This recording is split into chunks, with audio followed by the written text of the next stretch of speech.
مزید ویڈیوز کے لیے ہمارے چینل ہاؤس آف اسلام کو سبسکرائب کرنا نہ بھولیے۔ شکریہ۔ وَمِنْهُمْ مَنْ عَاهَدَ اللَّهَ لَئِنْ آتَانَا مِنْ فَضْلِهِ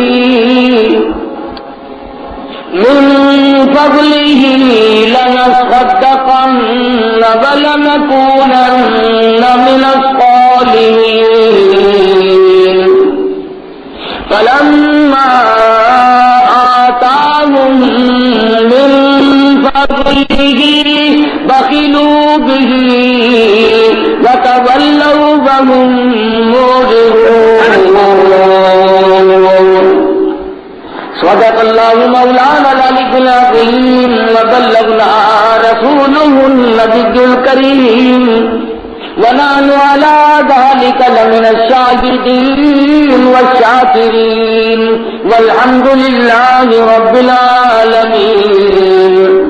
اللهم صل على محمد وعلى آل محمد كما صليت على إبراهيم وعلى آل إبراهيم إنك حميد مجيد۔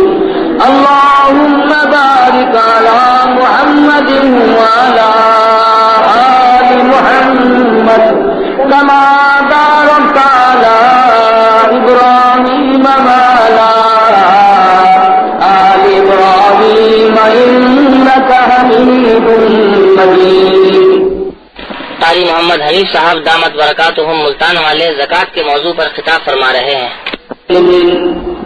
خلیفہ بلا فصل سیدنا ابو بکر صدیق رضی اللہ تعالی عنہ کی یوم وفات کے سلسلے میں کچھ اپنی معلومات عرض کی، اور وہ صرف اس نیت سے کہ اللہ پاک ہم سب کو حضور اکرم صلی اللہ علیہ وسلم کا غلام بنائے اور حضور صلی اللہ علیہ وسلم کے جانثاروں اور آپ پر قربان ہو جانے والے صحابہ کرام کا بھی ہم سب کو خادم بنائے۔ اللہ پاک ان حضرات کی جوتیوں کے صدقے میں ہم سب کی نجات فرما دے۔ کیا شان ہے ان لوگوں کی، آدمی کی زندگی ختم ہو سکتی ہے، ان لوگوں کے مناقب اور فضائل ختم نہیں ہو سکتے۔ اللہ پاک جن کی تعریف کرتا ہو اور خداوند کریم نے جن کے بارے میں دنیا میں یہ پیغام قرآن کریم کے ذریعے بھیج دیا ہو، لوگوں یہ مجھ سے راضی ہے، میں ان سے راضی ہوں۔ تم اپنا فکر کرو ان کے بارے میں تو تم بے فکر ہو جاؤ۔ فرمایا وَأَعَدَّ لَهُمْ جَنَّاتٍ تَجْرِي، میں نے جنت تیار ہی انہی لوگوں کے لیے کی ہے۔ اس لیے رسول اکرم صلی اللہ علیہ وسلم نے فرمایا جب جنت میں داخل ہوں گا تو میرے ساتھ سب سے پہلا جنت میں داخل ہونے والا ابو بکر صدیق رضی اللہ تعالیٰ عنہ۔ کتنی بڑی عظمت ہے ان حضرات کی، اور خداوند کریم نے ان کو درجات یوں ہی نہیں بخش دیے، کارنامے ہیں ان حضرات کے۔ مدنی کریم صلی اللہ علیہ وسلم کی وفات کے بعد سب سے پہلا صدیق اکبر کے کندھوں پہ جو وزن آیا، یہ جو مالی عبادت ہے نا، یہ بڑی مشکل ہے۔ جان کی عبادت تو پھر بھی آدمی کر گزرتا ہے، مالی عبادت بڑی مشکل ہے۔ جیسے زکوٰۃ،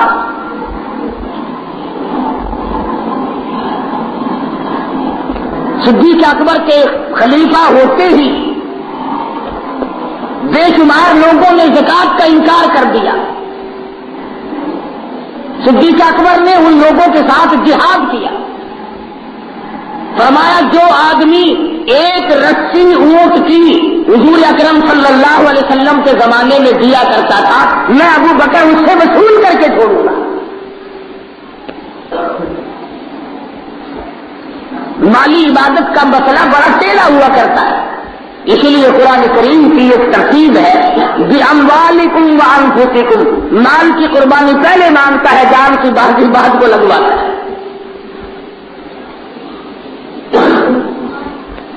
آج جو میں نے آیتیں تلاوت کی ہیں اس میں ایک بہت بڑا عبرت آموز واقعہ اور میں چونکہ رجب المرجب کا مہینہ شروع ہو چکا ہے، اس مہینے میں اس مضمون کو ہر سال دہرایا کرتا ہوں۔ مدنی کریم صلی اللہ علیہ وسلم کے صحابہ جانثار قربان ہونے والے بے شمار لوگ تھے، ان میں غریب بھی تھے، نادار بھی تھے، مفلس بھی تھے۔ کئی آدمی ایسے تھے کہ ایک ایک تقریب میں ایک ایک وقت میں 300 اونٹ ایک ایک آدمی نے دے دیے۔ سیدنا عثمان بن نورین رضی اللہ تعالیٰ عنہ جیسا کوئی ایسا تھا کہ گھر کا سارا سامان لا کے رکھ دیا، مگر صحابی مدنی کریم صلی اللہ تعالی علیہ وسلم کی خدمت عالیہ میں حاضر ہوا، عرض کرنے لگا یا رسول اللہ میں غریب ہوں، میں نادار ہوں، میں مفلس ہوں، میں مسکین ہوں، میرے لیے دعا فرماؤ، اللہ میاں مجھے مالدار بنا دے، مجھے سمندر بنا دے، مجھے امیر بنا دے، میں بھی بڑے چندے دیا کروں گا، جہاد میں بڑی امداد کیا کروں گا، صدقہ خیرات کیا کروں گا، میرا دل بڑا دکھتا ہے، دوسرے لوگ جنت خریدنے چلے جا رہے ہیں، میں محروم رہ جاتا ہوں۔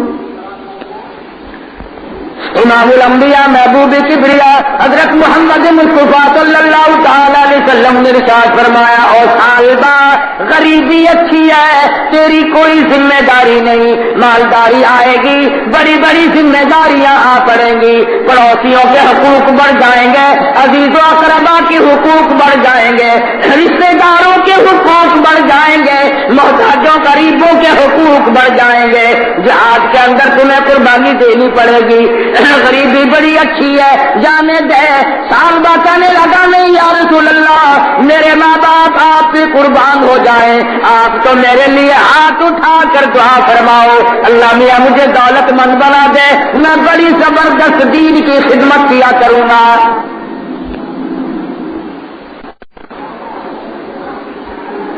امام الانبیاء محبوب کبریا حضرت محمد مصطفیٰ صلی اللہ تعالی علیہ وسلم نے بڑا سمجھایا، مگر حضرت سالبہ نے ضد کی، اور میرے آقا میرے لیے دعا کر ہی دو۔ رحمت والے ہاتھ اٹھ گئے، پروردگار عالم کے حضور میں دعا مانگی، اور میرے پروردگار یہ غریب آدمی مالدار ہونا چاہتا ہے، تیرے دین اور اسلام کی خدمت کرنا چاہتا ہے، بڑی بڑی قربانیاں دینا چاہتا ہے، تو اپنے خزانے سے اس کو مال و مال کر دے، اس پر اپنی کریمی فرما دے۔ چنانچہ حضور اکرم صلی اللہ تعالی علیہ وسلم کے رحمت والے ہاتھ اٹھے، اللہ پاک نے کریمی فرما دی۔ اس کے پاس بکری تھی، اتنے بچے بڑے، اتنا غلہ ریون بڑا، اتنا اس کا اجڑ بڑا، ایک سال کے اندر اس قدر اللہ نے برکت ڈال دی، کئی میل میں حضرت سالبہ کا ریون بیٹھنے لگا، کئی میل میں اس کا ریون بیٹھنے لگا، اتنی بڑی اللہ پاک نے اس کو امیری دی، سمندری دی۔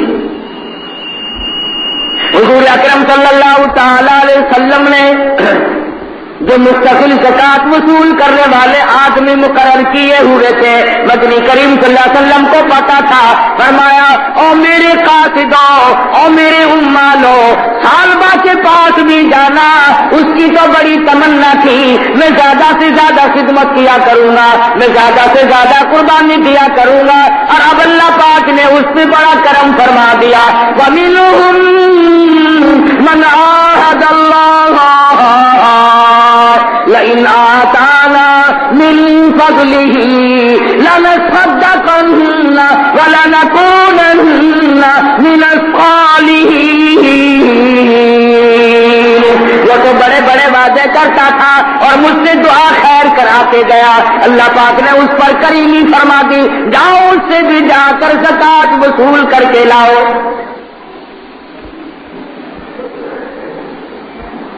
حضور اکرم صلی اللہ تعالی علیہ وسلم کے صحابہ حضرت سالبہ کی خدمت میں پہنچے کہ ہم قاصد ہیں، ہم نمائندے ہیں، ہمیں بھیجا ہے محمد عربی صلی اللہ علیہ وسلم نے، اس سے زکات وصول کرنے آئے ہیں۔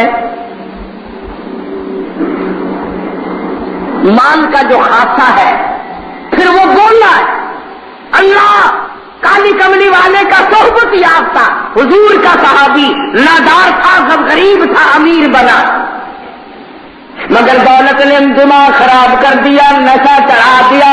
صحابہ کرام کو کہنے لگا تمہیں دنیا میں اور کوئی نظر نہیں آیا، میرا ہی تمہیں ساڑ مچا ہوا ہے، میری تمہیں تکلیف تھی، ناک کے سیدھی چل کر میرے پاس چلے آئے ہو، آ گئے تم ٹیکس لینے، آ گئے مجھ سے دنڈ وصول کرنے، تم کب سے انتظار کر رہے تھے، تمہیں اور کوئی نہیں اس حکومت میں ملا زکات دینے والا، میرے پاس مدینے سے چل کر سیدھے آئے، اب بھی کہ لفظ اس نے کہے یہ ٹیکس لگ گیا مجھ پہ، اور کہنے لگا جاؤ ادھر ادھر کہیں اور چکر لگا کے آؤ، میں سوچوں گا۔ صحابہ کو علم تھا کہ یہ پہلے کیا تھا، ہے سالبہ کے اللہ نہیں بھولا، ہم سب بھول جاتے ہیں اپنی پچھلی زندگی کو، ہم سب اپنی پچھلی زندگی کو بھول جاتے ہیں۔ غریب آدمی پر اللہ میاں کرم فرما دی، پہلے جھوپڑی میں رہتا تھا کوٹھی عطا کر دے، اگر کوئی ویسی کہہ دے کہ میں نے تجھے جھوپڑی میں رہتے دیکھا تو لڑنے لگ جاتا ہے، میں جھوپڑی میں کیوں رہتا، میں تو باپ دادا سے امیر چلا آ رہا ہوں۔ اپنی سابقہ زندگی پر نظر رکھو، اس کو کبھی نہ بھولو۔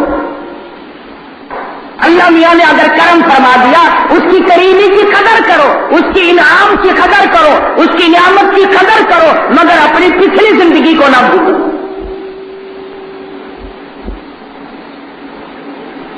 مدنی کریم صلی اللہ تعالی علیہ وسلم کی صحابہ ادھر ادھر دوسرے آدمیوں کے پاس چلے گئے، آسمان والا جبریل امین آیا اور قرآن کی آیت لے کر نازل ہوا، یا رسول اللہ وَمِنْهُمْ مَنْ عَاهَدَ اللَّهَ،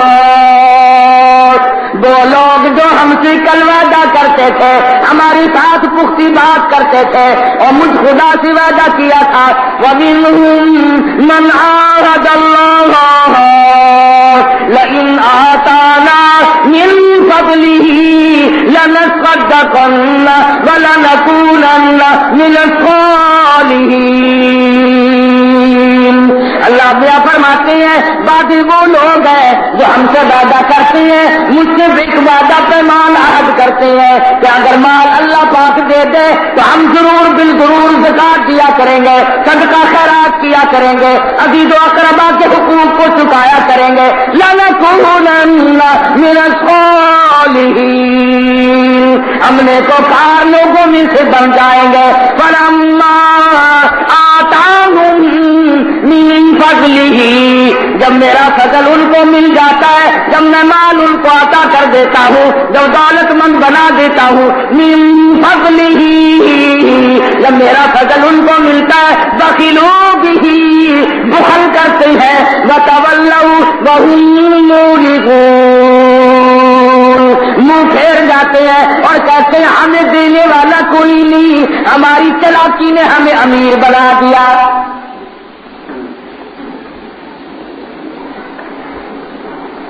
جبریل امین نے محمد مصطفیٰ صلی اللہ علیہ وسلم کو قرآن کی آیتیں لا کر کے دی، سورہ توبہ کی یہ آیات ہیں۔ حضور کی ذات اقدس پر جب اللہ کا قرآن نازل ہوا تو صحابہ کرام کے سامنے تشریف لائے، فرمایا صالبہ تو ہلاک ہو گیا، صالبہ تو مارا گیا، تو برباد ہو گیا۔ صحابہ کرام کا آپس میں بڑا پیار تھا، ایک دوسرے کی بڑی خیرخواہی تھی۔ دوڑے ہیں یہاں سے صحابہ کہ کیا ہو گیا اسے، اس نے کیا کر دیا؟ حضور اکرم صلی اللہ علیہ وسلم نے فرمایا برباد ہو گیا، اور نبی کے منہ سے بربادی کا لفظ نکل گیا، اس کی تباہی میں کیا شک رہ گیا؟ صحابہ یہاں سے دوڑے ہیں اور جا کے کہنے لگے صالبہ کیا غضب کر دیا، وہ کیا ظلم کر بیٹھا، ہم کالی کملی والے کی زبان سے سن کر آئے ہیں کہ تو ہلاک ہو گیا، برباد ہو گیا، تو کیا کر دیا ایسا، کیا ظلم کر بیٹھا؟ اب